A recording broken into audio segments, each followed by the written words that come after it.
Ang pinakamasakit na trahedya ay hindi ang niloko ka, kundi ang pagpapakain mo sa mga ahas sa sarili mong hapag. Habang nakaluhod si Clara, na nagkuskos ng sahig, nag-i-enjoy sa Paris si Miguel at ang kanyang kabit gamit ang pawis ni Clara. Hayaan mo ang bobang ATM na yan, pagmamalaki ng asawa, ngunit hindi nila alam, sisimulan na ni Clara ang pagbawi sa lahat. Nang maubos ang pera, sinong luluhod? Hayaan mo ang bobang asawa ko sa bahay, Stella. Siya naman ang pinakamagandang asong tagabantay ng pera natin habang nagpapakasaya tayo sa Paris. Ang boses ni Miguel ay umalingaw-ngaw mula sa iPad na nakapatong sa kama, malamig at puno ng pangungutya. Ang bawat salita ay tila isang matalim na balaraw na bumaon sa puso ni Clara. Sa mga sandaling iyon, hawak ni Clara ang paboritong lila na polo ni Miguel. Maingat na pinaplansa ang bawat lukot nito para sa sinasabing mahalagang business trip ng asawa. Ang init ng plansa ay dahan-dahang gumagapang sa kanyang mga daliri, ngunit mas matindi ang init ng hapdi na bumabalot sa kanyang buong pagkatao. Nabitawan niya ang plansa. Ang mabigat na bakal ay bumagsak sa sahig, lumikha ng isang malakas na tunog na yumanig sa katahimikan ng kanilang marangyang silid. Ngunit hindi iyon narinig ni Clara. Ang tanging naririnig niya ay ang mabilis at marahas na tibok ng kanyang sariling puso na tila isang tambol na pilit kumakawala sa kanyang dibdib. Ang kanyang paningin ay nagsimulang lumabo at ang paligid ay tila umiikot.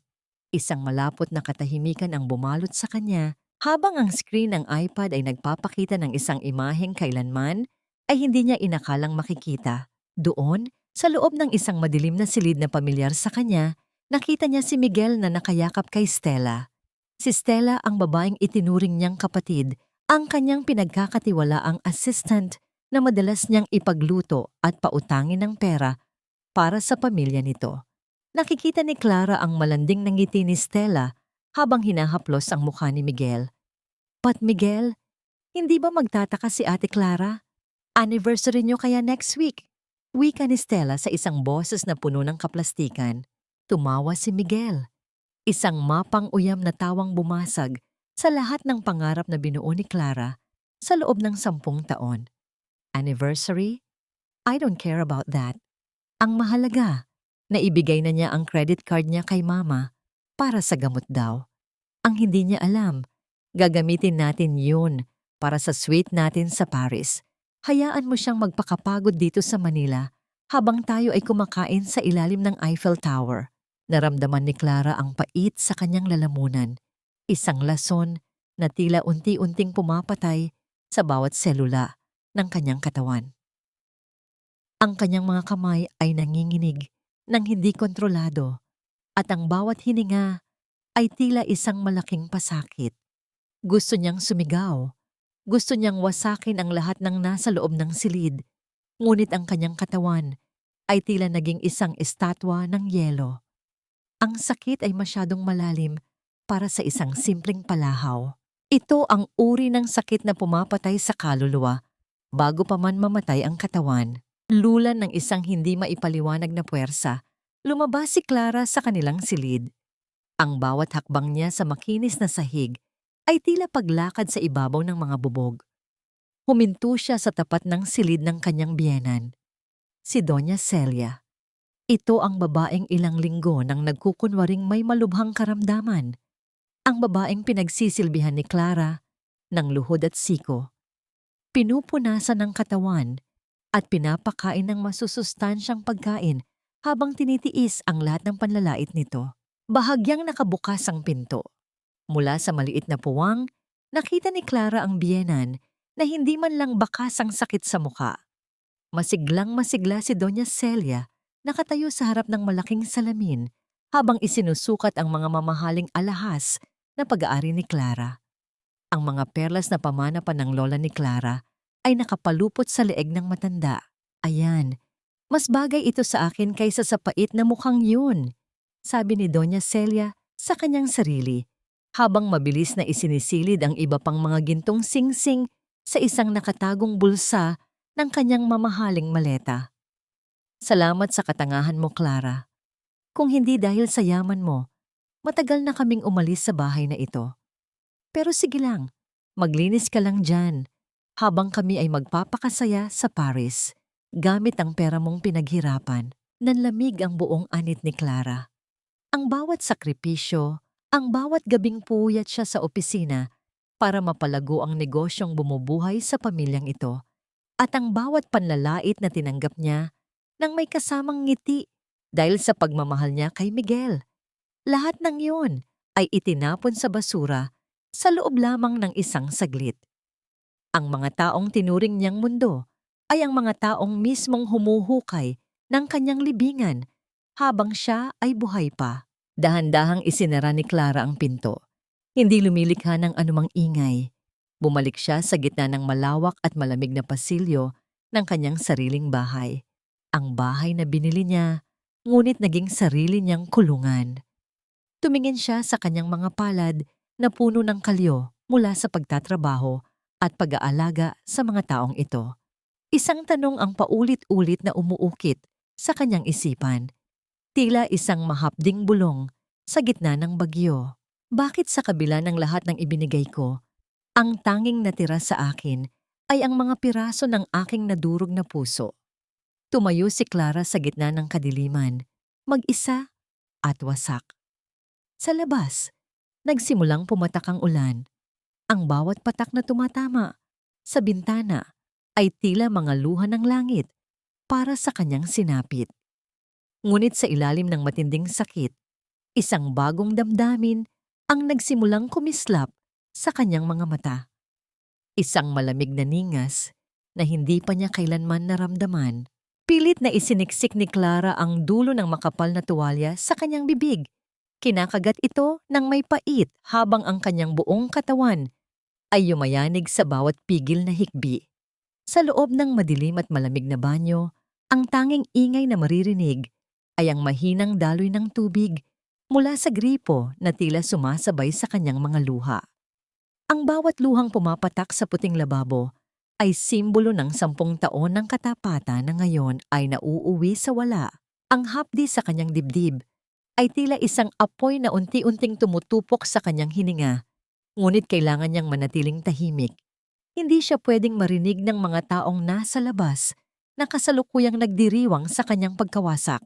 Nang sumapit ang umaga, ang sikat ng araw na tumatama sa bintana ng kusina ay hindi nagdala ng pag-asa, kundi isang mabigat na paalala ng kanyang tungkulin bilang isang martir.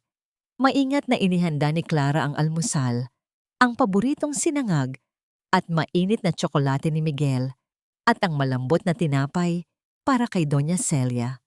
Sa bawat paggalaw ng kanyang mga kamay, tila may mga invisible na kadena na humihila sa kanya pababa. Ngunit ang kanyang mukha ay nanatiling blangko, isang maskara ng perpektong asawa na walang malay sa katotohanan. Clara, anak, pakiabot nga ng gamot ko. Tuyot na tuyot ang lalamunan ko sa kakaubo kagabi. Wika ni Doña Celia, habang dahan-dahang bumababa sa hagdan. Ang isang kamay ay nakahawak sa dibdib, habang ang isa naman ay nakahawak sa hawakan ng hagdan para sa kanyang drama. Heto po, Mama, magpahinga lang po kayo sa sofa habang tinatapos ko ang pag-aayos ng mga gamit ni Miguel. Malumanay na sagot ni Clara. Ang kanyang boses ay hindi nanginginig. Isang katangiang ipinagtaka niya sa sarili. Sa loob-loob niya, gusto niyang isigaw na alam niya ang tungkol sa mga alahas na itinago nito, ngunit nanatili siyang kalmado. Maya-maya pa ay dumating si Stella. Pumasok ito sa bahay na tila ba sa kanya ang ari-arian. Suot ang isang malapad na ngiti at ang pabangong regalo pa ni Clara noong nakaraang Pasko. Ate Clara, good morning! Sasamahan ko lang si Sir Miguel sa airport para masiguradong hindi siya mahuhuli sa flight niya. Masayang bati ng dalaga. Ang boses ay puno ng tamis na tila lason sa pandinig ni Clara. Salamat, Stella. Napakabuti mo talagang bata. Tugon ni Clara habang iniaabot ang mabigat na maleta ni Stella. Siya pa mismo ang binuhat ang mga gamit ng babaeng kukuha sa kanyang asawa.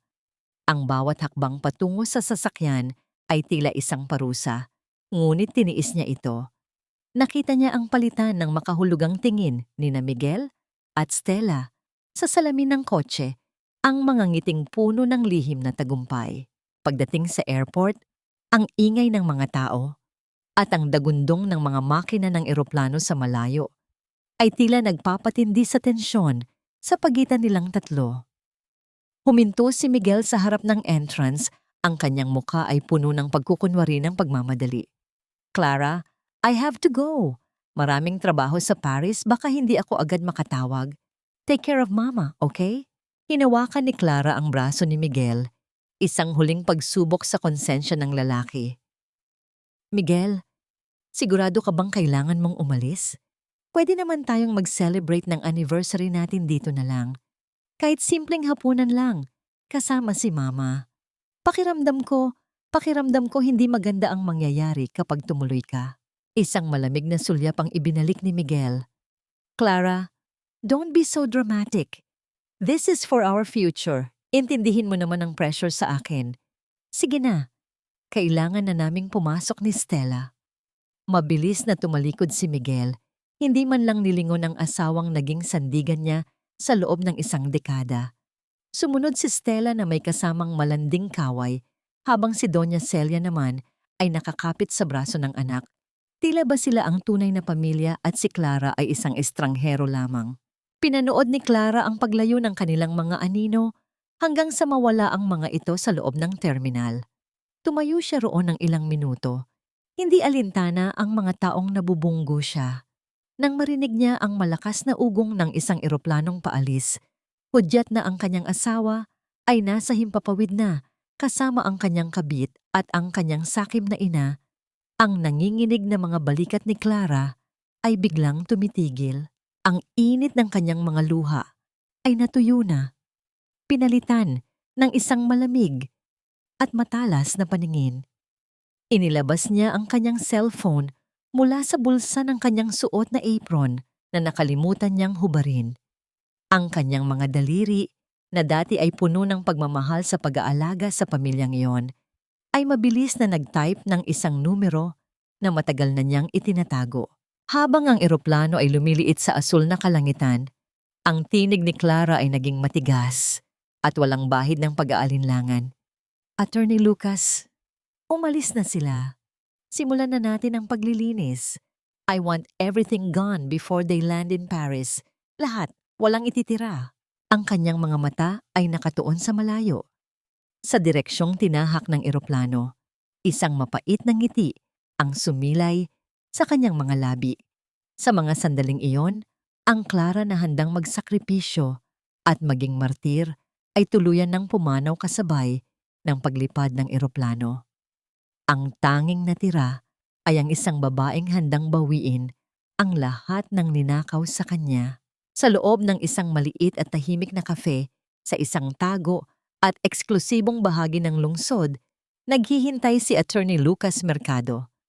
Ang bango ng bagong giling na kape ay humahalo sa amoy ng lumang papel at katad na nagmumula sa kanyang bag.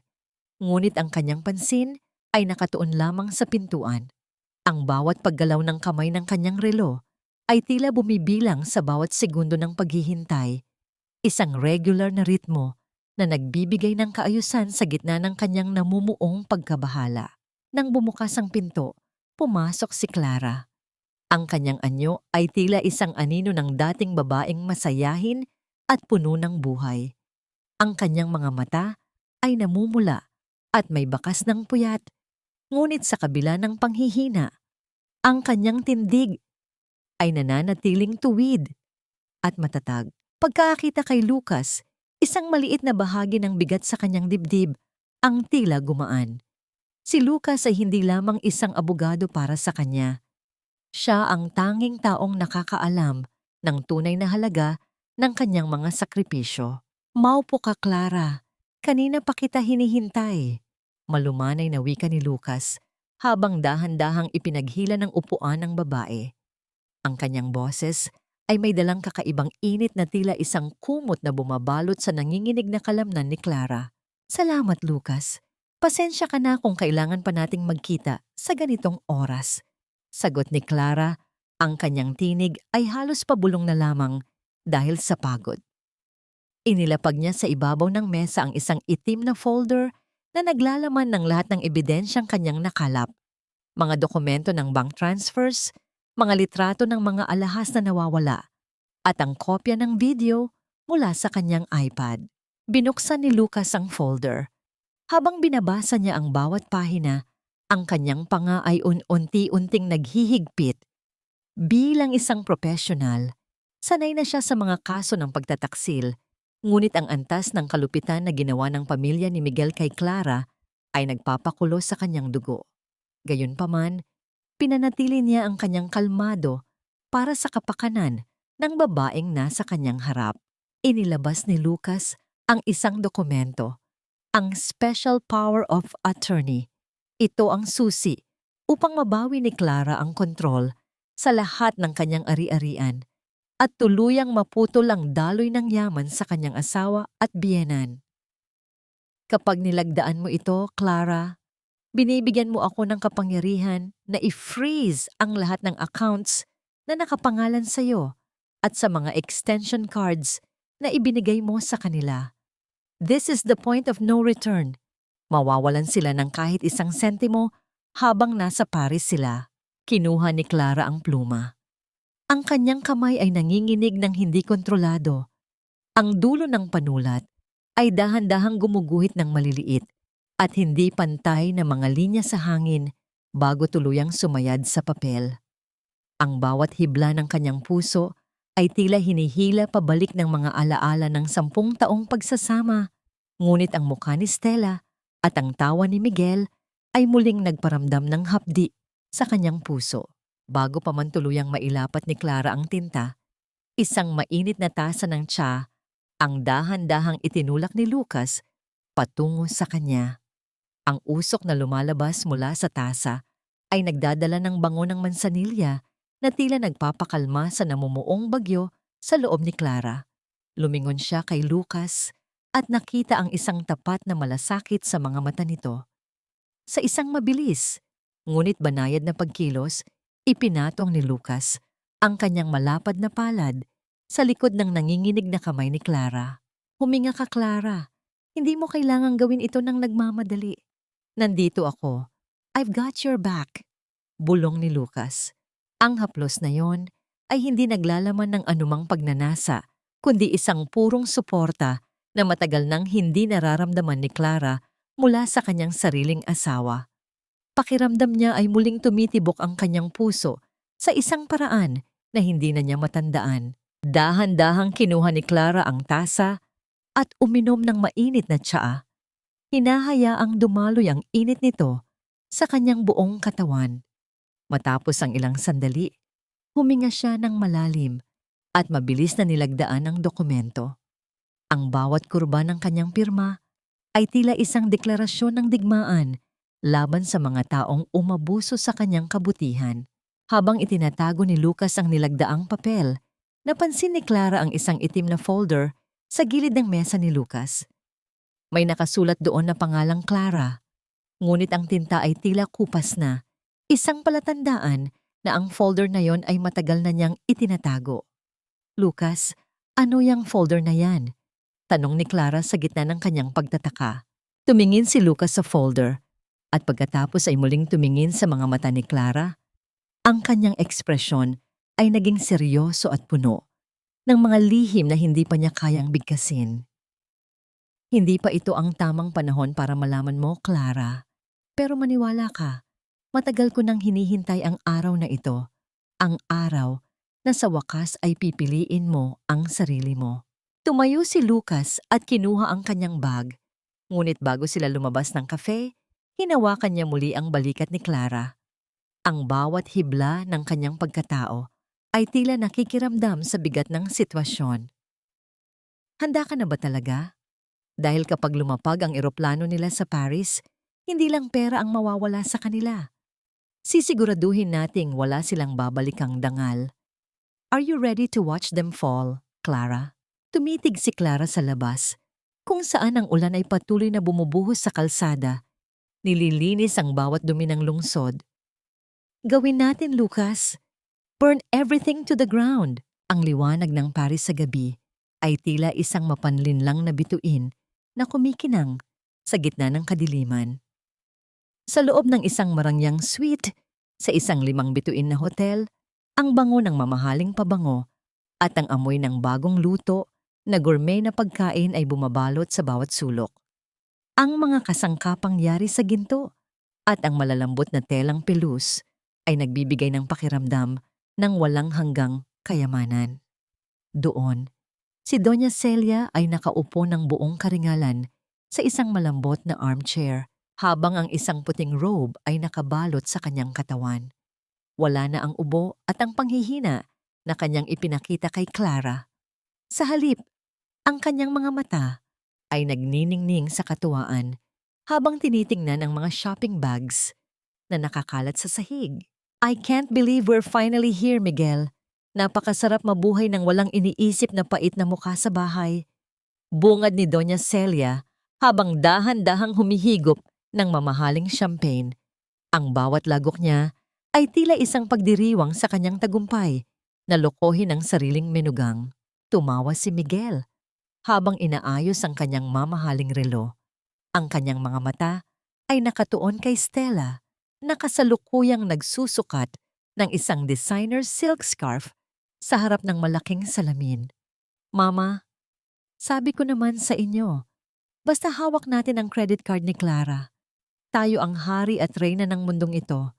She's too busy being a martyr to notice that we're bleeding her dry. Ate Clara is really something, no?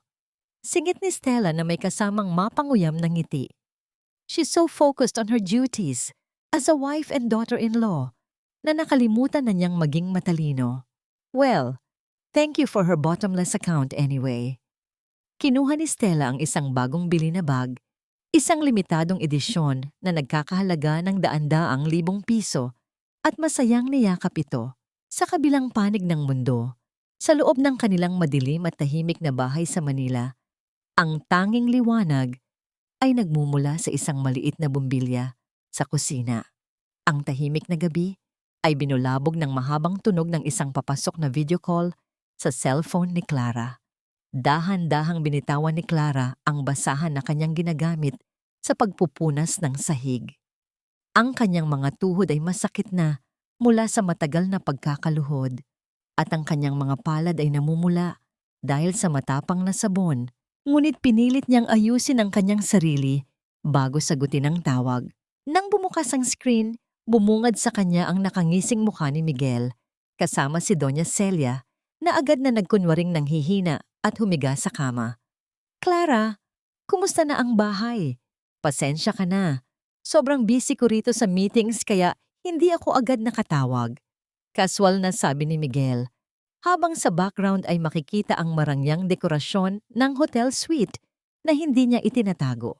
Ayos naman ako rito, Miguel. Katatapos ko lang maglinis ng kusina. Ikaw, kumusta ang trabaho mo?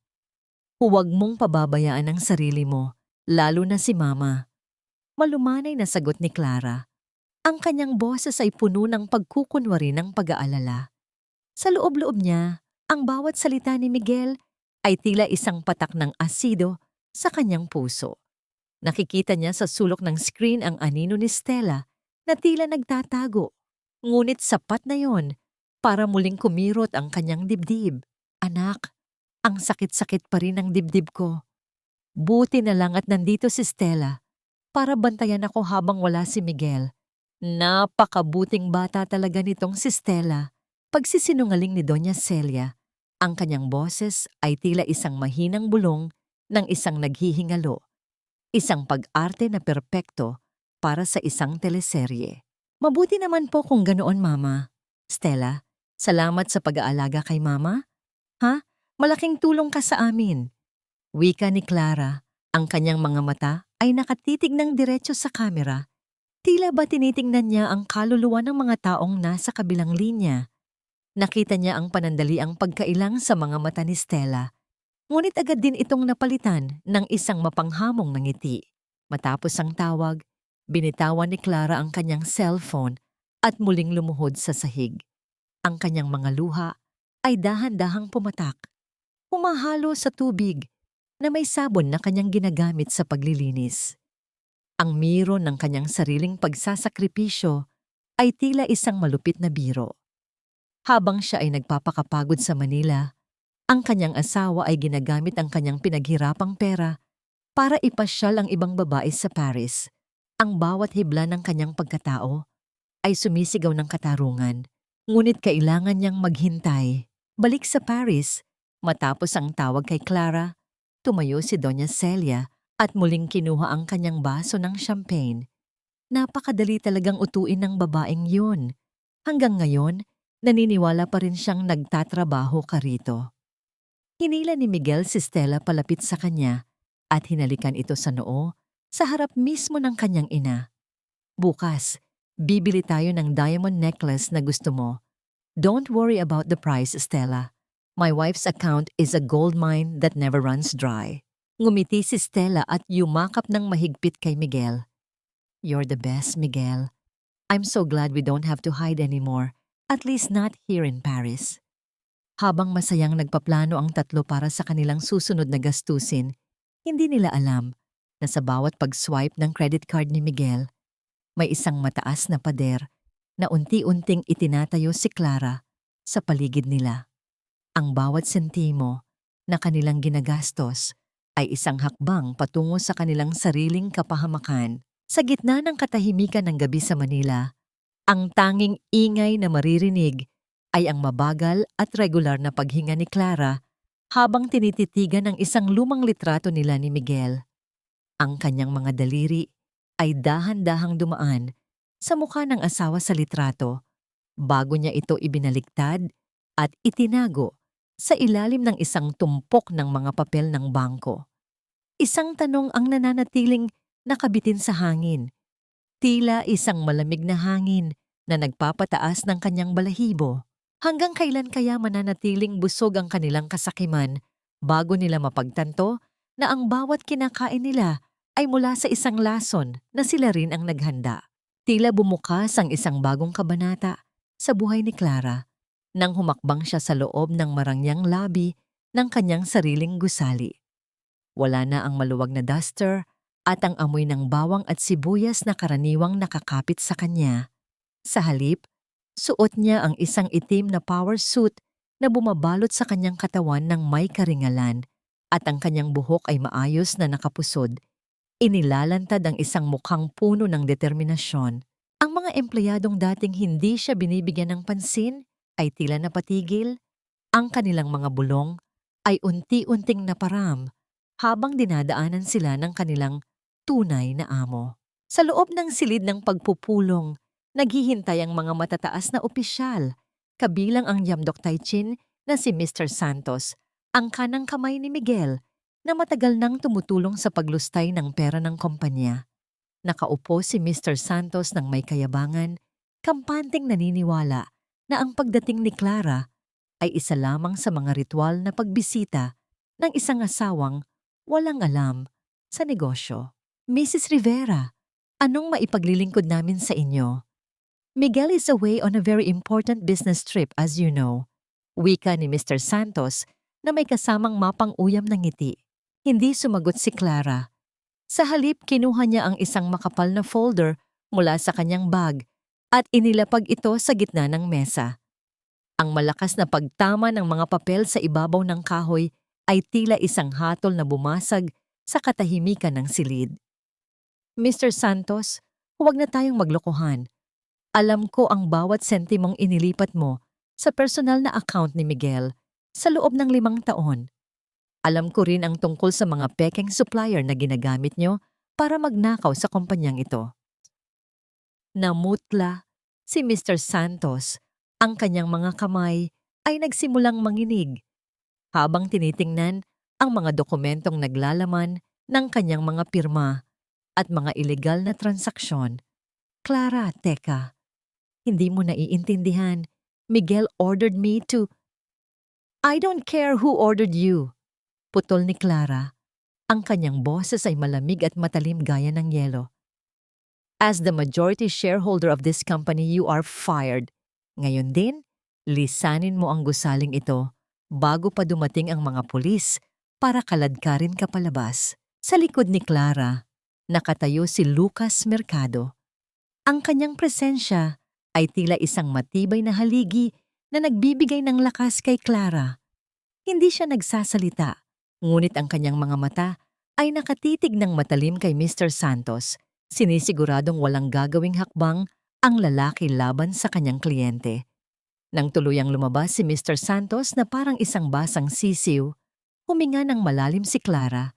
Ang kanyang mga balikat ay dahan-dahang bumaba mula sa tensyon. Gabi na nang lisanin ni na Clara at Lucas ang gusali. Ang ulan ay nagsimulang pumatak ng mahina. Ang bawat butil ng tubig ay tumatama sa bintana ng sasakyan ni Lucas habang binabagtas nila ang tahimik na kalsada. Ang marahang pag-ugoy ng sasakyan at ang mahinang tunog ng wiper na gumagalaw sa harap ng salamin ay tila isang hele para sa pagod na pagkatao ni Clara. Sa gitna ng dilim at katahimikan, naramdaman ni Clara ang bigat ng lahat ng kanyang pinagdaanan sa loob ng isang araw. Hindi niya namalayan na ang kanyang mga mata ay nagsisimula ng pumikit.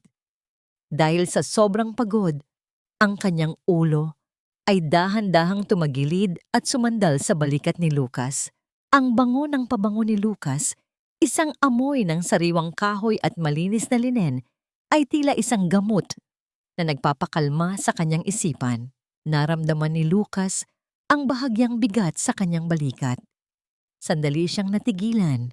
Ang kanyang puso ay tila bumilis ang pagtibok, ngunit pinanatili niya ang kanyang pagkakahawak sa manibela ng may pag-iingat.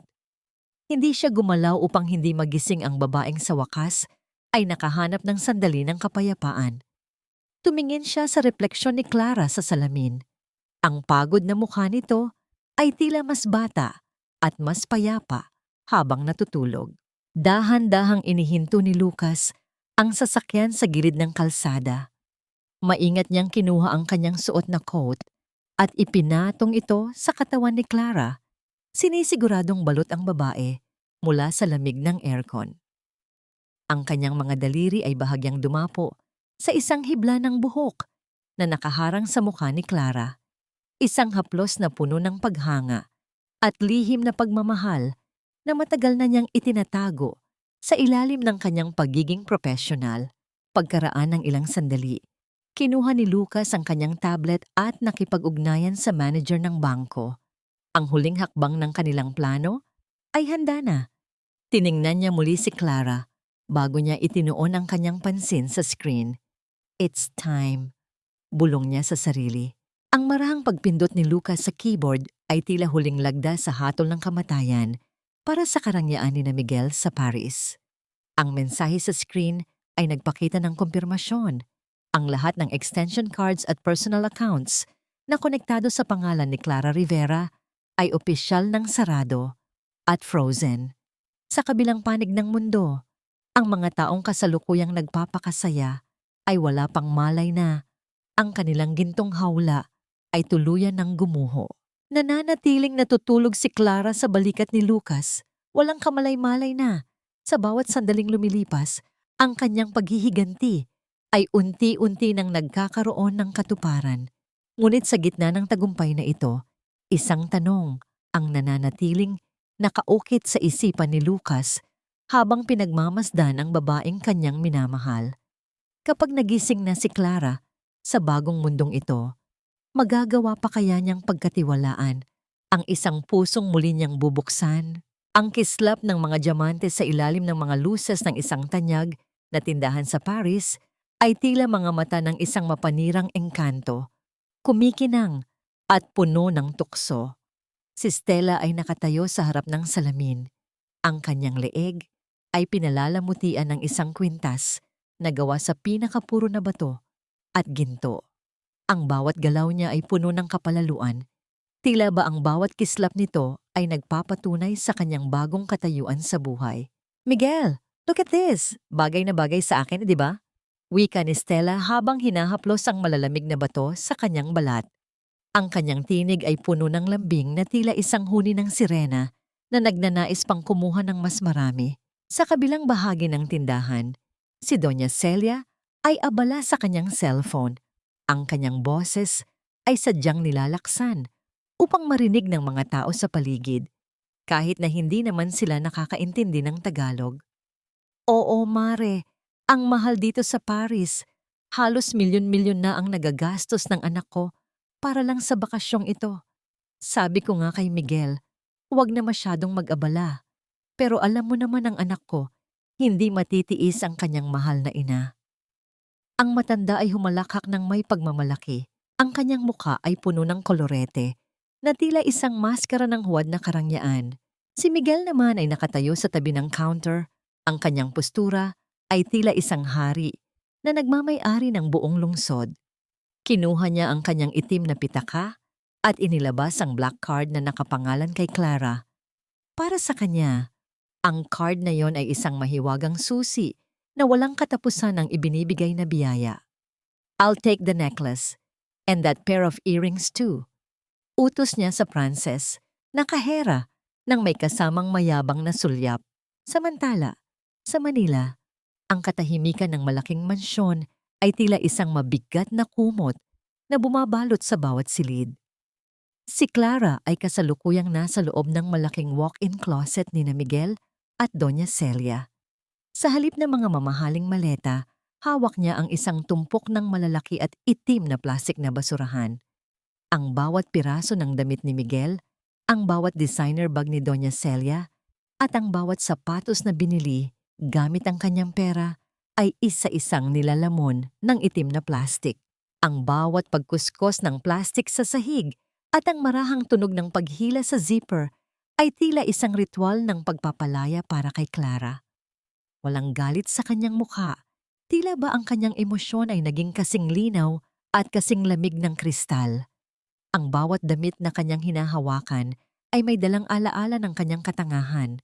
Nang mga panahong naniniwala siyang ang pagbibigay ng material na bagay ay sapat na upang mahalin siya. Wala nang matitira sa inyo. Bulong ni Clara sa gitna ng katahimikan. Ang kanyang mga kamay ay mabilis at sistematiko.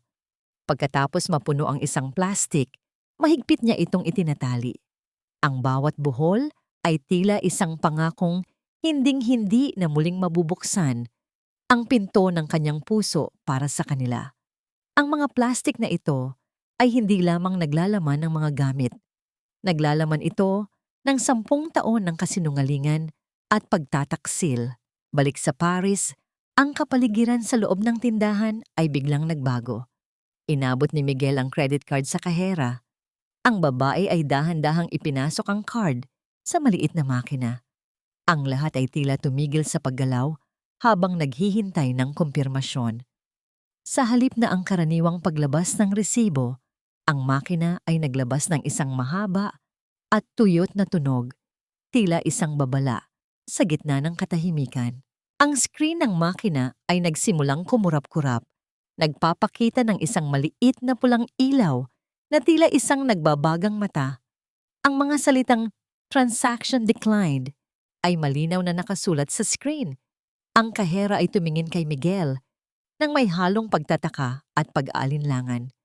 "I'm sorry, monsieur. Your card was declined. Perhaps another one?" Napakunot ang noo ni Miguel. Ang kanyang mukha ay bahagyang namula sa hiya. "Impossible. Try it again. Baka may problema lang ang connection niyo rito." Muli niyang iniabot ang card, ngunit ang resulta ay nanatiling pareho. Ang pulang ilaw ay patuloy na kumukurap, tila pinagtatawanan ang kanyang kapalaluan. Si Doña Celia at Stella ay lumapit. Ang kanilang mga mukha ay puno ng pagtataka. "Anong problema, Miguel? Bakit hindi pa tapos?" tanong ni Doña Celia. Ang kanyang boses ay nagsisimula nang magkaroon ng tono ng pagkairita. Sa Manila, binitawan ni Clara ang huling itim na plastik sa tapat ng pintuan ng kanilang garahe. Ang kanyang mga kamay ay dumi mula sa alikabok, ngunit ang kanyang pakiramdam ay napakagaan. Kinuha niya ang kanyang cellphone at nakita ang isang mensahe mula kay Lucas. The first wave is done. They are stuck at the counter. Isang manipis at mapait na ngiti ang sumilay sa mga labi ni Clara. Tumingin siya sa malawak na mansyon na ngayon ay tila mas lumaki dahil wala na ang mga taong nagpapakipot dito. Habang ang gabi sa Paris ay nagsisimulang magdala ng lamig, ang gabi naman sa Manila ay nagdadala ng isang bagong uri ng init sa puso ni Clara. Ang init ng paparating na katarungan. Ang bawat segundong lumilipas ay tila isang dahan-dahang pagbagsak ng isang malaking gusali. Habang ang kahera sa Paris ay muling sumusubok sa card sa pangatlong pagkakataon, ang puso ni Miguel ay nagsimulang tumibok ng mabilis. Hindi dahil sa excitement, kundi dahil sa isang hindi maipaliwanag na kaba na unti-unting lumalamon sa kanyang pagkatao. Ang pulang ilaw sa makina ay tila naging isang malaking apoy na handang tupukin ang lahat ng kanilang ilusyon. Ano kaya ang gagawin nila kapag nalaman nilang ang gintong tulay na kanilang tinatawid ay tuluyan na palang pinutol ng babaeng kanilang minaliit?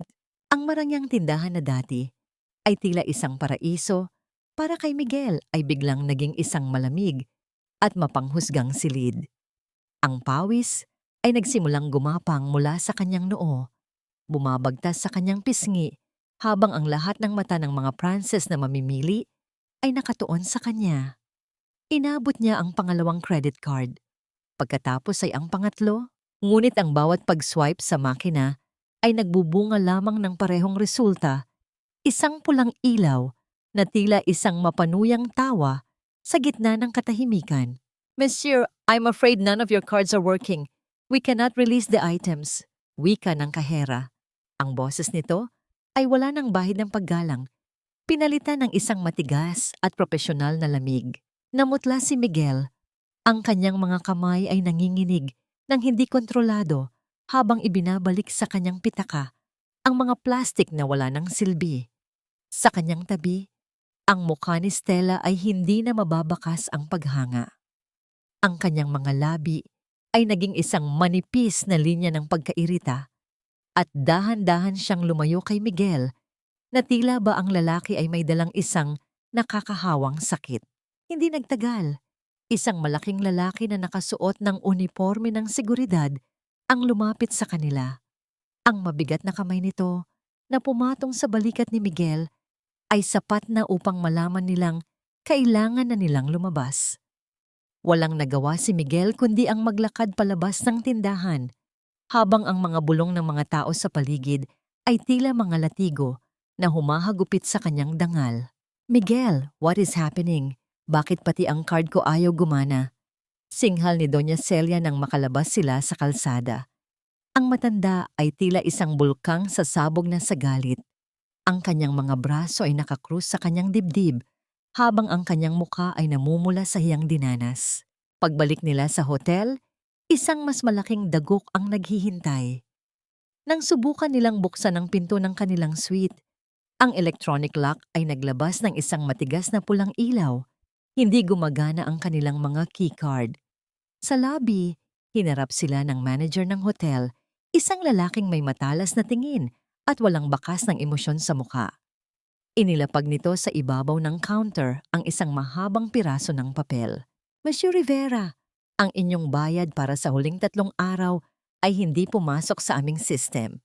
Bukod pa rito, meron kayong unsettled bill na 30,000 euro para sa lahat ng inyong in-order na serbisyo. Hanggat hindi ito nababayaran, hindi namin kayo papayagang makuha ang inyong mga bagahe." Paliwanag ng manager sa diretsong Ingles. Dito na tuluyang sumabog si Doña Celia. "Hindi niyo ba kami kilala? Kami ang mga Rivera. Marami kaming pera.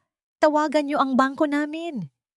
Galing-galingan ng matanda habang nagsisimulang magsisigaw sa gitna ng lobby.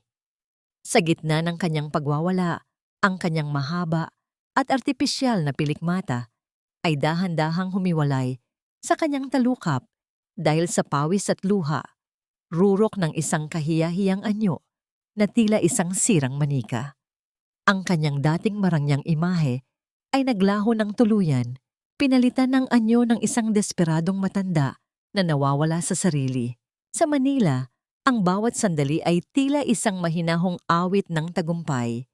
Si Clara ay nakaupo sa kanyang malapad na balkonahe. Ang malamig na hangin ng gabi ay humahaplos sa kanyang mukha. Sa kanyang kamay ay isang baso ng mapulang alak.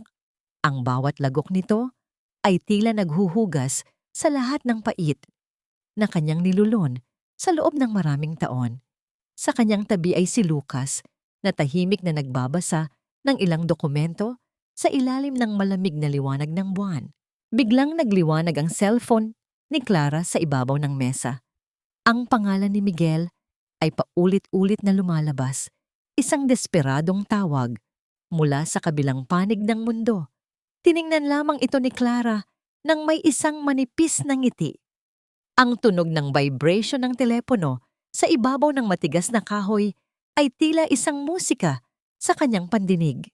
Dahan-dahan niyang kinuha ang telepono at pinindot ang decline bago ito tuluyang ibinaligtad. "Hindi mo ba sasagutin?" tanong ni Lucas. Ang kanyang boses ay puno ng malalim na interes habang ibinababa ang kanyang binabasa. "Hayaan mo silang makiramdam sa lamig ng Paris, Lucas. Matagal ko ring naramdaman ang lamig sa bahay na ito kahit kasama ko sila. Ngayon, oras na para sila naman ang makaranas kung paano ang maging mag-isa." Sagot ni Clara nang may kapayapaan sa kanyang tinig. Balik sa Paris, ang gabi ay naging isang bangungot. Dahil sa hindi pagbabayad, ang seguridad ng hotel ay walang habas na inilabas ang tatlo sa main entrance. Wala silang dalang kahit anong gamit kundi ang mga damit na suot nila at ang maliit na pitaka ni Miguel na wala ng laman. Ang malamig na hangin ng hating gabi ay nagsimulang tumusok sa kanilang balat at ang mga unang butil ng asul na niebe ay nagsimulang pumatak mula sa langit. Tiningnan ni Miguel ang kanyang cellphone. 1% na lamang ang natitirang enerhiya sa kanyang baterya. Ang liwanag ng screen ay unti-unting namamatay, tila sumasagisag sa paglaho ng lahat ng kanyang pag-asa. Lumingon siya kay Stella, ngunit ang babae ay nakatitig sa malayo. Ang kanyang mga mata ay naghahanap na ng susunod na sasakyang sasagip sa kanya mula sa kahirapang ito. Habang ang huling liwanag ng telepono ni Miguel ay tuluyang naglaho, isang nakapangingilabot na katahimikan ang bumalot sa kanila sa gitna ng madilim at maniebeng kalsada ng Paris. Wala silang pera, wala silang matutuluyan, at higit sa lahat, wala na ang babaeng inaakala nilang habang buhay na magiging alipin ng kanilang kasakiman. Isang malaking tanong ang pumasok sa isipan ni Miguel habang nararamdaman ang panginginig ng kanyang buong katawan. Paano sila mabubuhay sa isang mundong hindi na sila kinikilala? Ang lamig ng gabi sa Paris ay tila isang malupit na hayop na kumakagat sa bawat hibla ng laman ni na Miguel at Doña Celia. Nakatayo sila sa ilalim ng isang madilim na poste ng ilaw. Ang kanilang mga anino ay mahaba at tila nanginginig sa takot. Ang bawat bugso ng hangin ay nagdadala ng mas matinding lamig na tila tumutusok sa kanilang mga buto. Isang kabayaran sa bawat sandali ng kanilang huwad na katuwaan. "Kasalanan mo ito, Stella. Kung hindi dahil sa mga luho mo, hindi sana mauubos ang laman ng card ni Miguel." Sigaw ni Doña Celia. Ang kanyang boses ay naging matinis at basag dahil sa matinding ginaw at galit. Ang kanyang kamay ay nakaturo sa dalaga. Ang kanyang mga daliri ay nanginginig sa tindi ng emosyon. Tumingin si Stella sa matanda. Wala na ang dating tamis sa kanyang mga mata. Pinalitan ng isang matalas at nakapangingilabot na lamig. "Shut up, old woman. Huwag mo akong ituro. Ang anak mo ang nag-alok ng lahat ng ito. I only took what was offered. At huwag mo akong sisisihin kung bakit kayo naghihirap ngayon. You're both pathetic." "Anong sabi mo?" Gulat na tanong ni Miguel. Ang kanyang boses ay halos pabulong na lamang dahil sa panghihina. "Stella, I gave you everything. Minahal kita higit pa sa asawa ko." Isang mapang-uyam na tawa ang sumilay sa mga labi ni Stella. "Mahal? Miguel, wake up.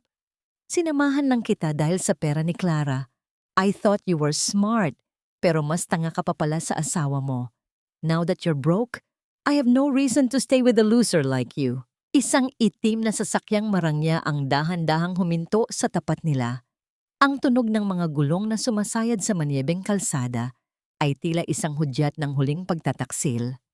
Isang matandang lalaking Frances ang bumaba ng bintana at ngumiti kay Stella. Bago tuluyang sumakay ang dalaga, kinuha niya ang kanyang bagong bili na bag na sa katunayan ay isang dekalidad na imitasyon lamang na linitaw ang katotohanan sa gitna ng krisis at buong lakas na isinalya ito sa mukha ni Doña Celia. Ang marahas na pagtama ng matigas na balat ng bag sa pisngi ng matanda ay sapat na upang mapaupo ito sa malamig na semento. Heto, isuot mo yan. Bagay sa inyo ang peke. Huling hirit ni Stella bago tuluyang sumara ang pinto ng sasakyan at mabilis na lumayo. Iniiwan ang dalawa sa gitna ng bumubuhos na niebe at usok ng sasakyan.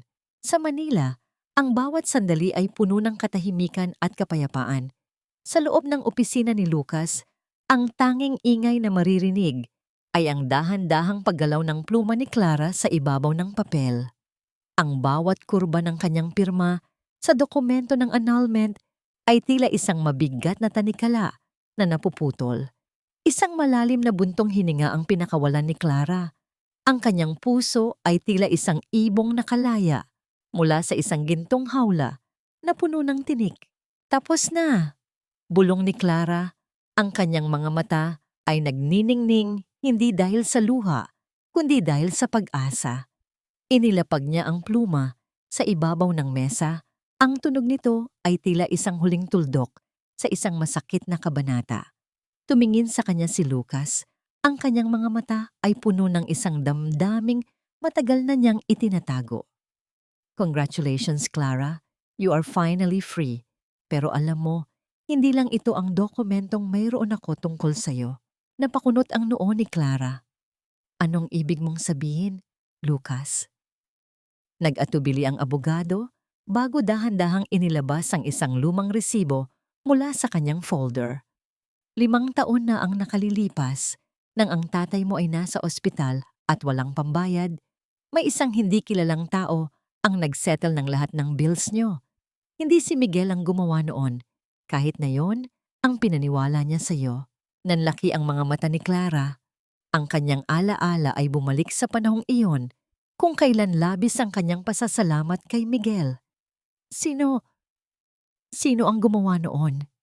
Tumingin si Lucas sa malayo. Ang kanyang panga ay naghigpit ng bahagya. Ako ang gumawa noon, Clara. Hindi dahil sa kailangan ko ng pasasalamat, kundi dahil noon pa man, nakikita ko na kung gaano kakahalaga. Pero huli na ako, dahil ikinasal ka na sa kanya. Habang ang katotohanan ito ay unti-unting nanunuot sa puso ni Clara, pinalitan ito ng isang matinding kilabot para sa sitwasyon ni na Miguel sa Paris. Doon, sa isang madilim na eskinita, si Doña Celia ay dahan-dahang nawawalan ng malay dahil sa gutom at tindi ng lamig. Ang kanyang katawan ay nakasandal sa isang tumpok ng mga karton. Ang kanyang mga labi ay naging asul na.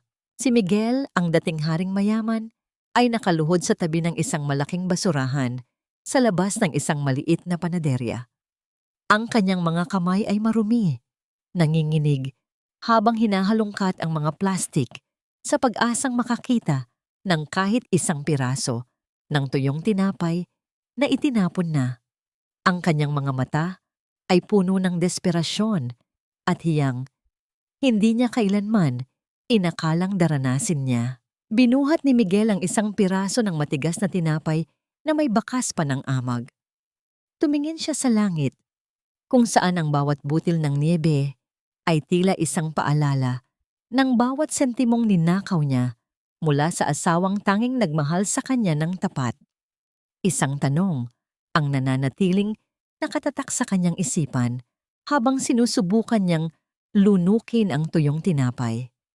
Meron pa kayang pagkakataong mahanap ang daan, pabalik sa isang buhay na kanya na palang winasak? Ang kapaligiran sa loob ng malawak na sala ng mansyon ay tila naging isang mainit na pugon, puno ng tensyon at amoy ng pagkukunwari. Ang mga kamag-anak ni Miguel, mga tiyahin at tiyuhin na bihirang magpakita maliban kung may handaan o kailangan ng pera, ay kasalukuyang nakaupo sa mga mamahaling sofa. Ang kanilang mga mukha ay bakas, ang pagkabalisa na pilit nilang itinatago sa likod ng mga salita ng moralidad. Ang bawat buntong hininga nila ay tila isang dahan-dahang pag-atake sa katahimikan ni Clara. Clara, anak, hindi namin maintindihan kung bakit hinahayaan mong magdusa si Miguel sa Paris. Isipin mo ang utang na loob mo sa pamilyang ito. Panimula ni Tita Nena. Ang kanyang boses ay may dalang pait na pilit binalot sa tamis. Sila ang tumanggap sa iyo noong wala ka pang pangalan. Ngayon pa ba kayo magkakawatak-watak dahil lamang sa maliit na hindi pagkakaunawaan? Isang mapait na ngiti ang sumilay sa mga labi ni Clara habang dahan-dahang itinatama ang kanyang pagkakaupo.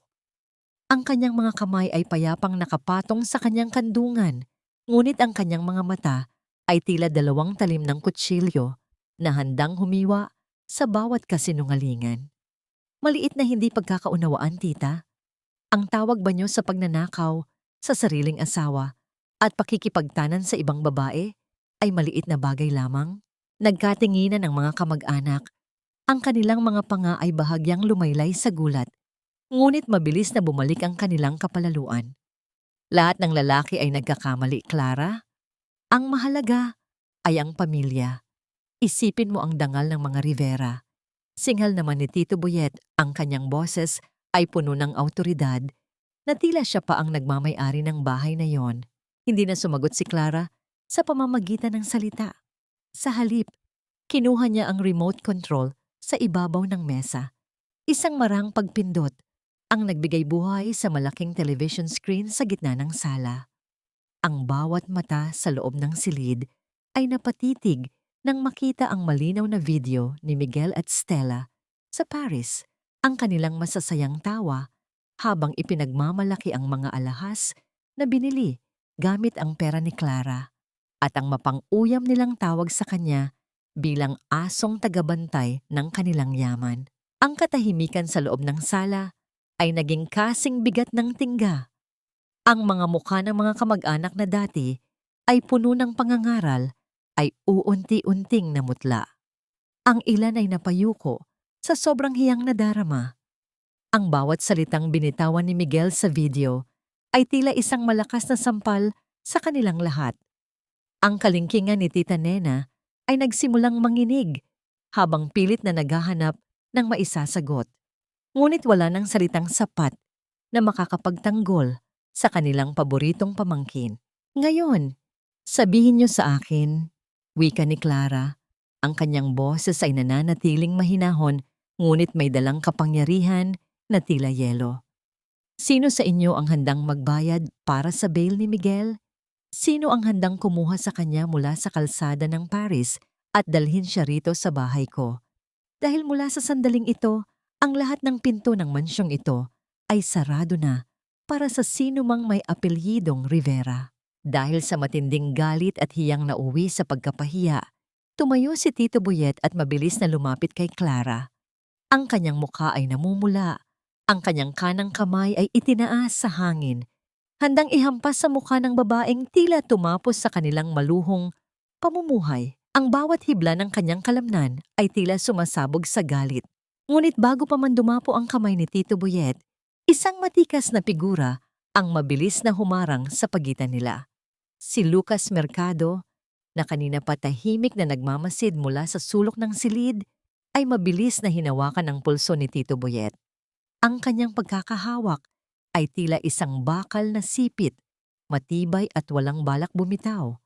Ang bawat daliri ni Lucas ay nagbaon sa balat ng matanda, sapat upang mapangiwi ito sa sakit ng hindi lumilikha ng anumang ingay. Huwag mo nang ituloy yan, sir. Ang pananakit sa aking kliyente ay may mabigat na parusang legal at masisiguro kong hinding-hindi nyo magugustuhan ang kahihinatnan nyo sa loob ng selda. Malamig na banta ni Lucas. Ang kanyang mga mata ay nananatiling matalim at walang kurap. Dahan-dahan niyang binitiwan ang kamay ni Tito Boyet. Sapat lamang upang itulak ito palayo kay Clara. Wala nang nagawa ang mga kamag-anak kundi ang mabilis na lumabas ng mansyon, bitbit ang kanilang nadurog na dangal, at ang katotohanang ang kanilang ginintuang balon ay natuyo na.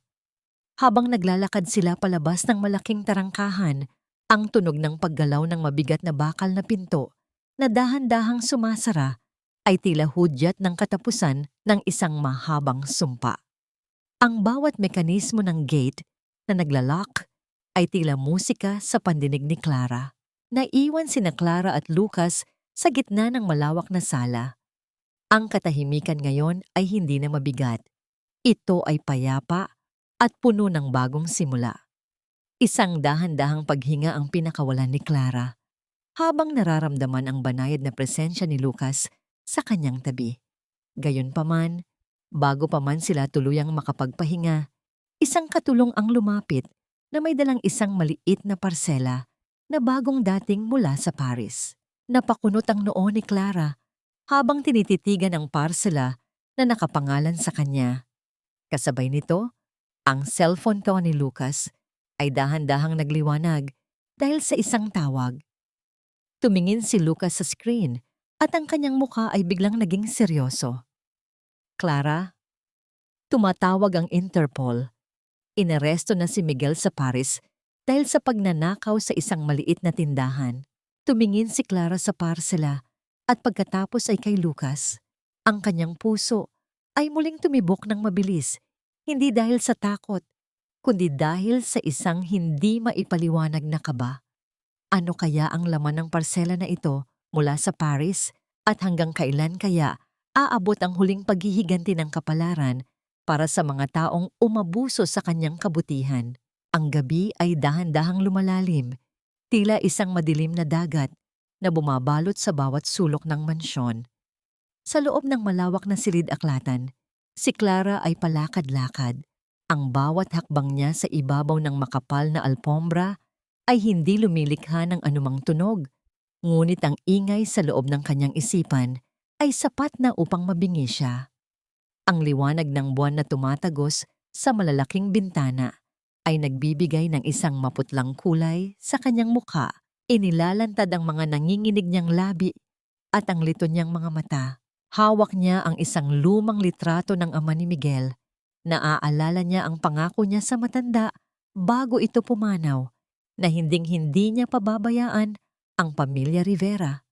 Ang pangakong yon ay tila isang mabigat na tanikala na nakapulupot sa kanyang leeg. Hinihila siya pabalik sa isang mundong punong-puno ng sakit. Naramdaman ni Clara ang paninikip ng kanyang dibdib. Ang bawat hininga ay tila isang pakikipaglaban sa isang hindi nakikitang kalaban. Ipinangako ko sa kanya, Lucas, bulong ni Clara. Ang kanyang boses ay basag at puno ng pag-aalinlangan. Sabi ko, aalagaan ko sila. Pero paano ko gagawin yon pagkatapos ng lahat ng ginawa nila sa akin? Nakatayo si Lucas sa tabi ng bintana. Tahimik na pinagmamasdan ang babaeng matagal na niyang hinahangaan. Dahan-dahan siyang lumapit. Ang bawat paggalaw niya ay puno ng pag-iingat na tila ba natatakot siyang mabasag ang marupok na katahimikan sa pagitan nila. Clara, ang pangako ay ginagawa para sa mga taong marunong magpahalaga. Hindi mo pwedeng sunugin ang sarili mo para lang manatiling mainit ang mga taong kinalimutan ka na. Humarap si Clara sa kanya. Ang mga luha ay muling nagsimulang mamuo sa kanyang mga mata. Ganoon ba kadali iyon? Natalikuran ng lahat, umiling si Lucas. Ang kanyang panga ay bahagyang naghigpit habang inaalala ang kanyang sariling nakaraan. Hindi ito madali, Clara. Alam mo, 5 taon ko ring tiniis ang makita kang nasasaktan mula sa malayo. Noong panahon na ang sarili kong pamilya ay ginamit din ang kabutihan ko hanggang sa wala nang matira sa akin. Doon ko natutunan na ang tunay na pagmamahal ay may kasamang paggalang sa sarili. Pinili kong manahimik at magtrabaho sa dilim para lang masiguradong pagdating ng araw na ito, may sasagip sa'yo. Napatigil si Clara, ang kanyang puso ay tila nakaramdam ng isang kakaibang pintig na hindi niya kailanman naramdaman kay Miguel. Isang dahan-dahan at banayad na pagkilos ang ginawa ni Lucas. Itinaas niya ang kanyang kamay at marahang ipinatong ang kanyang mga daliri sa pisngi ni Clara. Ang init ng balat ni Lucas ay tila isang gamot na unti-unting nagpapakalma sa panginginig ni Clara. Ang haplos na yon ay puno ng katapatan, isang tahimik na pangako ng proteksyon na hindi nangangailangan ng mga mabulaklak na salita. Hayaan mo silang bumagsak, Clara. Hindi dahil masama ka, kundi dahil kailangan nilang matutunan ang bigat ng kanilang mga desisyon. Bulong ni Lucas.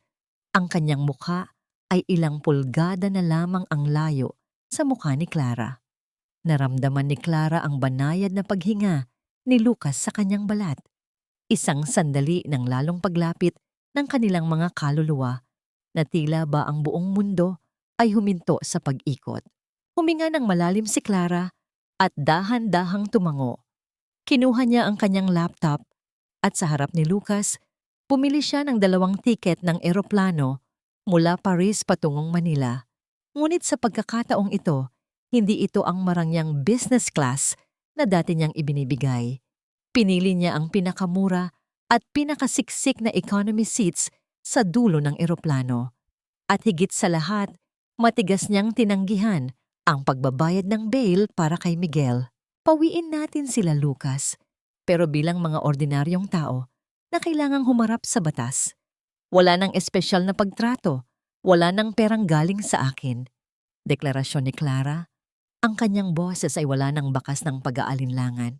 Makalipas ang ilang araw, ang sikat ng araw sa airport ng Manila ay tila masyadong maliwanag para sa 2 taong lula ng eroplano. Ang bawat mekanismo ng gulong ng eroplano na sumasayad sa runway ay tila isang mabigat na hatol. Lumabas sina Miguel at Doña Celia mula sa gate ng mga dumating, ngunit wala na ang kislap sa kanilang mga mata. Ang kanilang mga damit ay lukot-lukot, ang kanilang buhok ay gulo-gulo, at ang kanilang mga balat ay maputla at madumi. Mukha silang mga taong galing sa isang mahabang digmaan na kanilang natalo.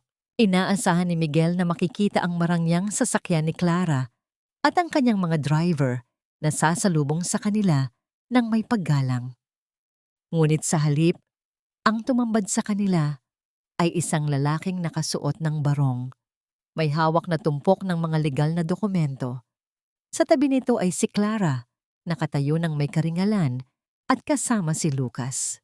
Miguel Rivera at Doña Celia Rivera, wika ng opisyal ng korte, ang kanyang boses ay malamig at formal. Narito ako upang isilbi ang opisyal na notice of foreclosure sa inyong mga ari-arian at ang petition for annulment of marriage na isinampa ni Mrs. Clara Rivera. Mula sa sandaling ito, wala na kayong karapatang pumasok sa mansyon o gumamit ng anumang asset na nakapangalan sa kanya. Nanigas si Miguel sa kanyang kinatatayuan. Ang kanyang mga kamay ay dahan-dahang bumaba sa kanyang gilid habang ang tumpok ng mga papeles ay tila naging kasing bigat ng isang bundok. Tumingin siya kay Clara, naghahanap ng kahit isang bahid ng dating awa. Ngunit ang tanging nakita niya ay ang isang matibay na pader ng katarungan. Isang tanong ang nananatiling nakabitin sa mainit na hangin ng airport. Saan kaya sila pupunta ngayong ang tanging tahanang kanilang tinuluyan ay tuluyan na silang tinalikuran? Ang maalikabok na kalsada patungo sa mansyon ay tila naging isang entablado ng matinding paghuhukom. Isang luma at kinakalawang na jeepney ang huminto sa tapat ng malaking tarangkahan. At mula rito ay bumaba ang 2 anino ng kanilang dating karangyaan. Si Miguel at Doña Celia na may dalang mga tattered na supot sa halip na mga mamahaling maleta ay lumingon sa paligid ng may halong hiya at desperasyon. Ang bawat hakbang nila sa semento ay tila pagyakap sa isang katotohanang hindi nila matanggap. Nang subukan nilang lumapit sa gate, mabilis na humarang ang gwardiya. Ang kanyang katawan ay tila isang pader na hindi matitibag. Ang tunog ng mabigat na bakal na tarangkahan na nananatiling nakasara ay tila isang hatol na hinding-hindi na sila welcome sa loob ng bahay na itinuring nilang sarili nila. Buksan mo ito! Hindi mo ba kami kilala? Kami ang mga Rivera. Galing-galingan ni Doña Celia, ang kanyang boses ay pumapalahaw sa katahimikan ng kalsada. Ngunit ang kanyang dating awtoridad ay tila isang tuyong dahon na madaling tangayin ng hangin. Ang kanyang buhok ay gulo-gulo at ang kanyang mga mata ay puno ng pait.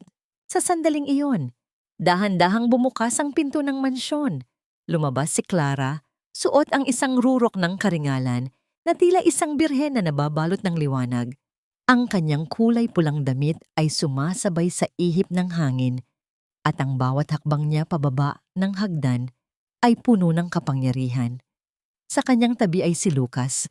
Ang kanyang presensya ay tila isang matibay na kalasag na handang protektahan ang babaeng kanyang minamahal. "Clara!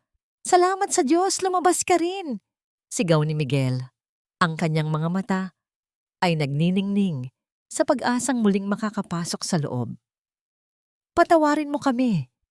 Niloko lang ako ni Stella. Siya ang may kasalanan ng lahat ng ito. Clara, please, gutom na kami ni Mama." Lumingon si Clara kay Doña Celia na ngayon ay nagsisimula ng umiyak. Isang dramang luma na sa pandinig ni Clara. "Walang hiya ka, Clara. Matapos ka naming pakainin at bigyan ng pamilya, ganito ang igaganti mo sa amin? Inubos mo ang lahat ng pera namin." Galit na sigaw ng matanda. Pilit pa ring ginagamit ang sandata ng utang na loob na tila isang huling bala. Isang manipis na ngiti ang sumilay sa mga labi ni Clara. Kinuha niya ang isang makapal na folder mula kay Lucas at inilabas ang mga resibo ng lahat ng binayaran niya sa loob ng 10 taon. "Mama, huwag na nating baliktarin ang mundo. Heto ang mga katibayan na ako ang bumuhay sa inyong lahat. Ang bawat butil ng kanin na kinain nyo, ang bawat gamot mo, at ang bawat luho ni Miguel, lahat yan ay galing sa pawis ko. Kayo ang nagnakaw sa akin, hindi ako." Dahan-dahang lumapit si Clara sa gate, sapat na upang makita ang dumi sa mukha ni Miguel. Sa isang mabagal na pagkilos, dahan-dahang itinaas ni Clara ang kanyang kamay. Inalis niya ang kanyang singsing sa kasal. Ang gintong pabilog na dati ay simbolo ng kanyang pangako ng katapatan. Tinitigan niya ang singsing sa loob ng ilang sandali. Tila ba pinagmamasdan ang huling alaala ng kanyang katangahan. Pagkatapos, sa harap ng nagmamakaawang mga mata ni Miguel, binitiwan ni Clara ang singsing. Ang piraso ng ginto ay dahan-dahang nahulog at lumubog sa malapot na putik sa paanan ng gate, na wala sa ilalim ng dumi at kalawang. "Tapos na tayo, Miguel. Wala ka ng asawa at wala ka ng ATM." Malamig na wika ni Clara. Ang kanyang boses ay tila isang dulo ng karayom na tumutusok sa huling piraso ng dangal ni Miguel. Sa matinding galit at kawalan ng pag-asa, tila nawala sa katinuan si Miguel. Bigla siyang sumunggab patungo kay Clara. Ang kanyang mga kamay ay nakaunat na tila nagnanais na sakalin ang babaeng tumapos sa kanyang maluhong pamumuhay. Ang kanyang mukha ay naging parang isang halimaw, puno ng puot at desperasyon. Ngunit bago pa man dumapo ang kahit isang daliri ni Miguel kay Clara, isang mabilis at marahas na pagkilos ang naganap. Ang matikas na bisig ni Lucas ay mabilis na humarang. Hinawakan niya ang leeg ni Miguel at buong lakas na inilayo ito kay Clara. Ang bawat kalamnan sa braso ni Lucas ay naghihigpit. Ang kanyang panga ay tila bakal na nakasara sa tindi ng pagtitimpi. "Huwag mong subukang hawakan ang babaeng mahal ko," bulong ni Lucas. Ang kanyang boses ay mababa, ngunit puno ng isang nakapangingilabot na kapangyarihan. Sa isang mabilis na pag-ikot, binitawan niya si Miguel, sapat upang mapasalampak ang lalaki sa putikan, katabi ng singsing na itinapon ni Clara. Nakatayo si Clara sa likod ni Lucas, nararamdaman ang init at seguridad mula sa likuran ng lalaking ito. Tumingin siya sa 2 taong nasa labas ng gate. Ang mga taong dati ay tinitingala niya, ngunit ngayon ay tila mga basahan na lamang sa kalsada. Isang malalim na buntong hininga ang pinakawalan ni Clara. Ang kanyang puso ay tila isang malinis na papel na handa ng sulatan ng bagong kwento. Habang ang araw ay dahan-dahang lumulubog sa likod ng mansyon, ang bawat mekanismo ng tarangkahan ay muling nag-lock ng may pinalidad. Ang tanging naririnig na lamang ay ang mahinang iyak ni Doña Celia at ang pag-atungal ni Miguel sa putikan. Nanatiling nakatayo si Clara at Lucas sa loob. Tila dalawang kaluluwang sa wakas ay nakahanap ng kani-kanilang tahanan sa gitna ng bagyong nagwakas. Ano kaya ang mangyayari sa mga taong Rivera ngayong ang tanging nag-uugnay sa kanila sa mundo ng katuwiran ay tuluyan na ring lumubog sa putik ng kanilang sariling mga kasalanan? Ang katahimikan sa loob ng mansyon ay hindi na tila isang mabigat na kumot na sumasakal sa bawat hininga ni Clara.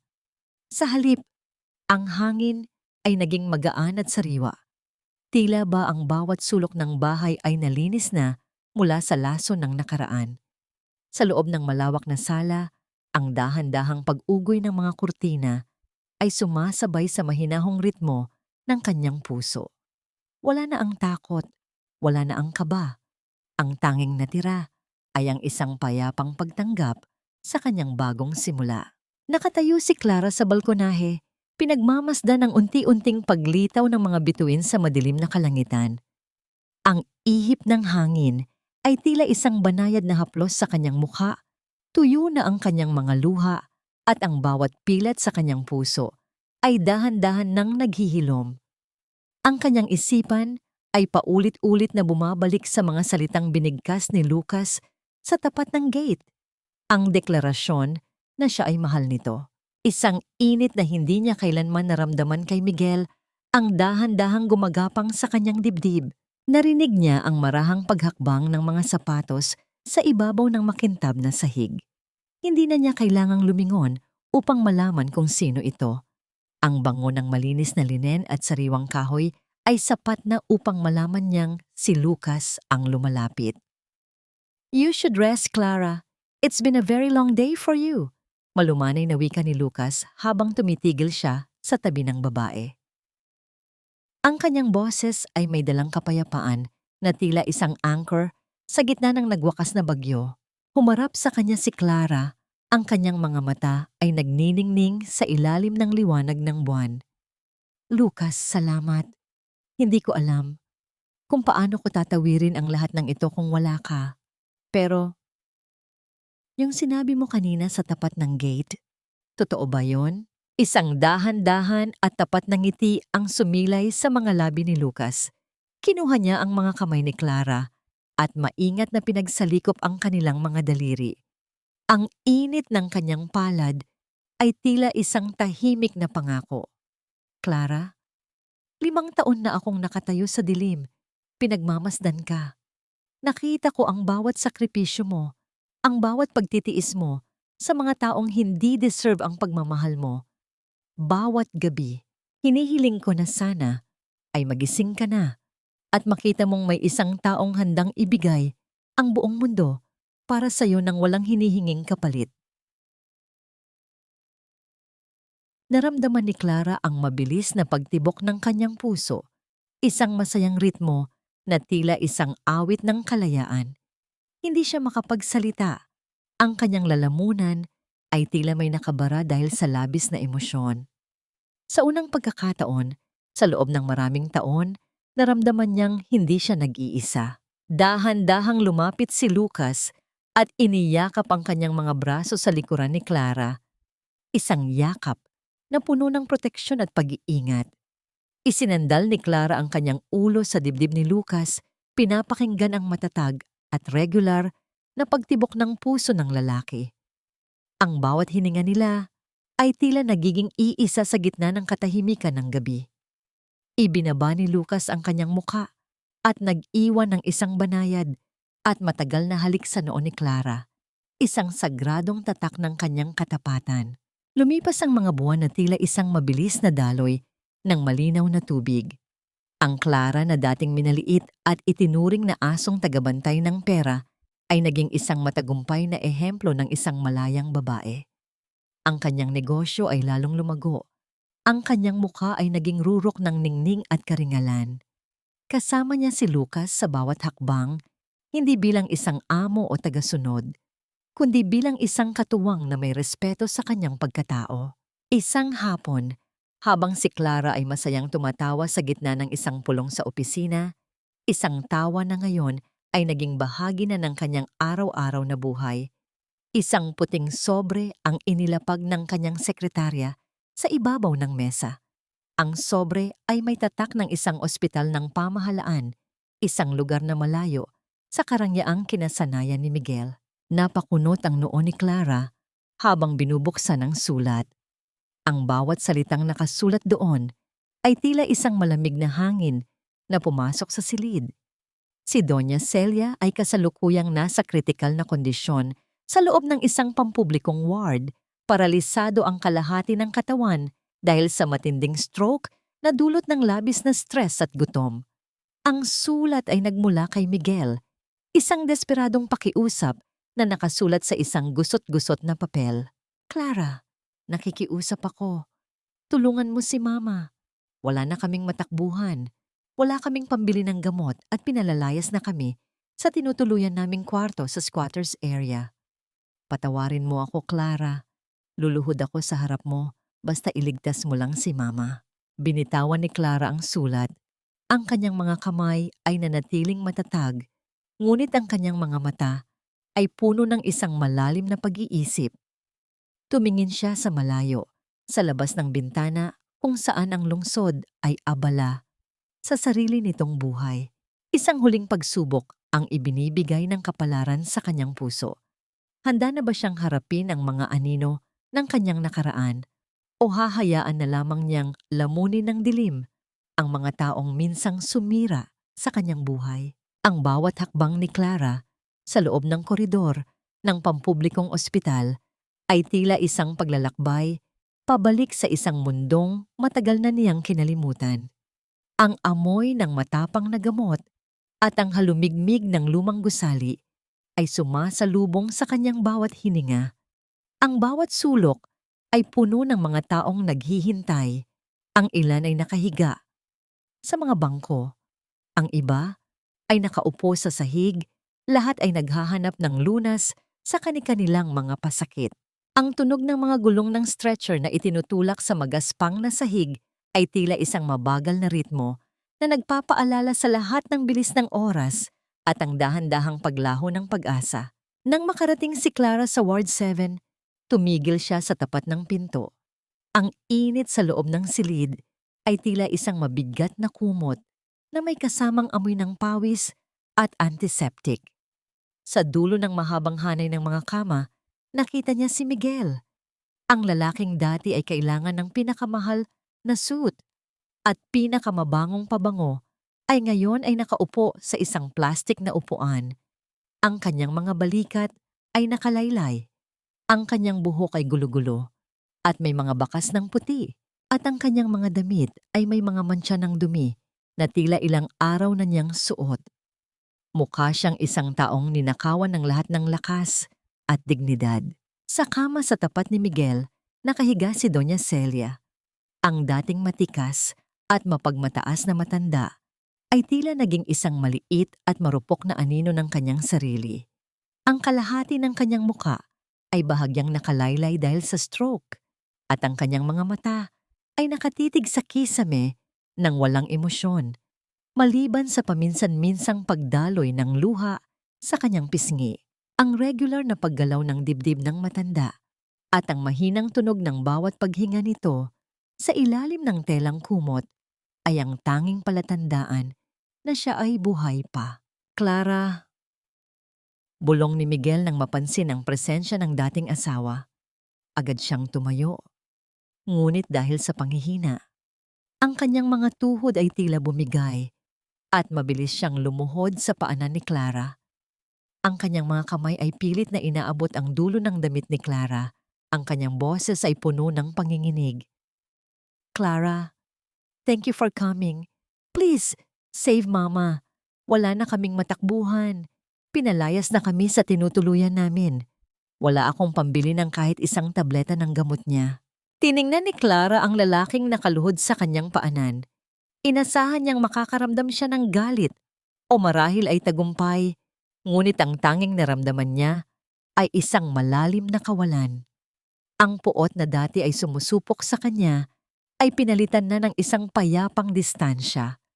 Ang Miguel na nasa harap niya ngayon ay hindi na ang halimaw na sumira sa kanyang buhay. Siya ay isa na lamang estrangherong kailangang kaawaan. Dahan-dahang lumapit si Clara sa kama ni Doña Celia. Ang matanda ay bahagyang lumingon at nang makita si Clara, ang kanyang mga mata ay nanlaki ng bahagya. Isang mahina at garalgal na tunog ang sinubukang lumabas mula sa kanyang tuyot na lalamunan, tila isang pagsisising hindi mabigkas. Hinawakan ni Clara ang malamig at nangangalirang na kamay ng dating biyenan. Hindi ito ang kamay na dating nananakit at nanlalait sa kanya. Ito ay kamay ng isang taong hinarap na ang kanyang sariling katarungan. "Mama, nandito na ako." Mahinahong wika ni Clara. Ang kanyang boses ay walang pait. "Hindi dahil kailangan ko itong gawin, kundi dahil tao rin ako. Tao akong marunong maawa, kahit sa mga taong kinalimutan ang magpakatao sa akin." Lumapit si Clara sa counter ng nurse at inilabas ang kanyang credit card. Binayaran niya ang lahat ng utang sa ospital at nag-iwan ng sapat na pondo para sa mga pangunahing gamot at therapy ni Doña Celia. Pinili niya ang isang maayos na pampublikong ward, hindi ang marangyang private suite na dati niyang ibinibigay. Ito ay tulong mula sa puso, hindi mula sa pagkaalipin. Bago umalis, bumalik si Clara sa tabi ng kama. Kinuha niya mula sa kanyang bag ang isang sariwang pulang mansanas. Inilapag niya ito sa maliit na lamesa sa tabi ng kama ni Doña Celia. Ang parehong prutas na dati ay naging simbolo ng kanyang paghihirap. "Ito po para sa inyo. Hayaan niyo po itong magpaalala na ang lahat ng bagay sa mundo ay may katumbas na halaga. At ngayon, bayad na po ako sa lahat ng utang na loob na sinasabi niyo." Tumingin si Miguel kay Clara. Ang kanyang mga mata ay puno ng pagsisisi at katanungan. "Clara, can we start again? I'll do anything. Magtatrabaho ako, kahit tagahugas ng plato, basta bumalik ka lang." Tinitigan siya ni Clara ng matagal bago dahan-dahang umiling. "Ang pagpapatawad ay hindi laging nangangahulugan ng pagbabalik, Miguel. Pinapatawad na kita para sa sarili kong kapayapaan. Pero ang pintong sinara ko, hinding-hindi na muling bubuksan. Goodbye, Miguel." Tumalikod si Clara at lumakad palabas ng ward. Ang tunog ng kanyang mga sapatos sa ibabaw ng sahig ay tila isang huling hudyat ng kanyang paglaya. Nang lumabas siya ng ospital, sinalubong siya ng malakas na sikat ng araw at ang amoy ng sariwang ulan na katatapos lang pumatak. Sa kabilang dako ng kalsada, nakasandal si Lucas sa kanyang sasakyan. May hawak na buo ng mga kukday, ang kanyang paboritong bulaklak.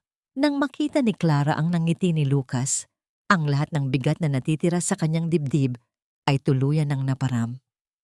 Lumapit siya sa lalaking tapat na naghihintay, handang yakapin ang hinaharap na puno ng tunay na pagmamahal. Isang huling sulyap ang ibinigay niya sa gusali ng ospital bago siya sumakay sa sasakyan, kasama ang taong naging katuwang niya sa muling pagbuo ng kanyang mundo. Nananatiling nakatayo si Lucas.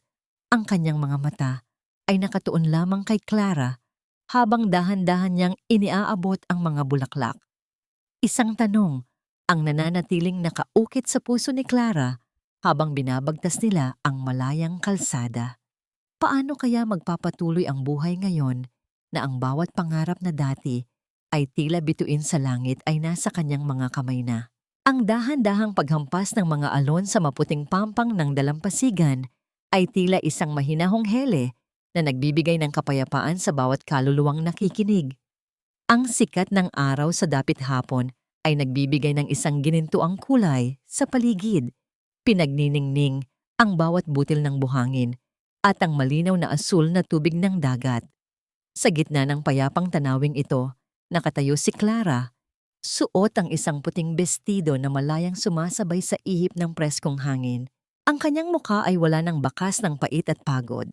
Sa halip, ito ay rurok ng ningning at karingalan ng isang babaeng sa wakas ay nahanap na ang kanyang tunay na halaga. Dahan-dahang lumapit si Lucas sa kanyang likuran. Ang kanyang matikas na bisig ay marahang pumalibot sa baywang ni Clara at ang kanyang baba ay sumandal sa balikat ng babae. Ang bawat tibok ng kanilang puso ay tila nagiging iisa, isang himig ng pag-ibig na binuo mula sa mga piraso ng nadurog na nakaraan.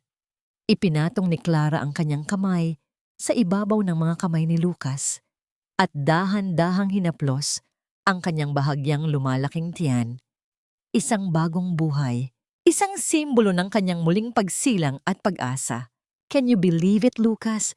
Pagkatapos ng lahat ng bagyong pinagdaanan ko, heto tayo ngayon, tahimik at malaya. Bulong ni Clara, ang kanyang boses ay puno ng kagalakan na tila isang dalisay na awit. Hinalikan ni Lucas ang sentido ni Clara, isang halik na puno ng paggalang at katapatan. You deserve this more than anyone, Clara. Hindi lang kita mahal dahil sa iyong lakas, kundi dahil sa iyong kakayahang manatiling mabuti sa gitna ng mundong mapanakit. You are the gold in my heart, my love. Ngunit sa gitna ng kanilang kaligayahan, ang mundo ay patuloy sa pag-ikot para sa mga taong kinalimutan ang katarungan. Sa kabilang dako ng lungsod, kung saan ang mga kalsada ay puno ng usok at dumi, isang lalaki ang nakayuko habang hawak ang isang lumang walis tingting. Si Miguel, na dating nagmamaneho ng mga marangyang sasakyan, ay ngayon ay isang ordinaryong tagalinis ng kalsada. Ang kanyang mga kamay ay puno ng kalyo at itim na dumi mula sa mga kanal. Tuwing dadaan ang isang sasakyang katulad ng dating pag-aari ni Clara, napapatigil siya at tinitingnan ang kanyang sariling refleksyon sa makintab na pinto nito. Isang refleksyon ng isang taong nawala ang lahat dahil sa sariling kasakiman. Sa isang maliit at tahimik na sulok ng isang pampublikong nursing home, nakaupo sa kanyang wheelchair si Doña Celia.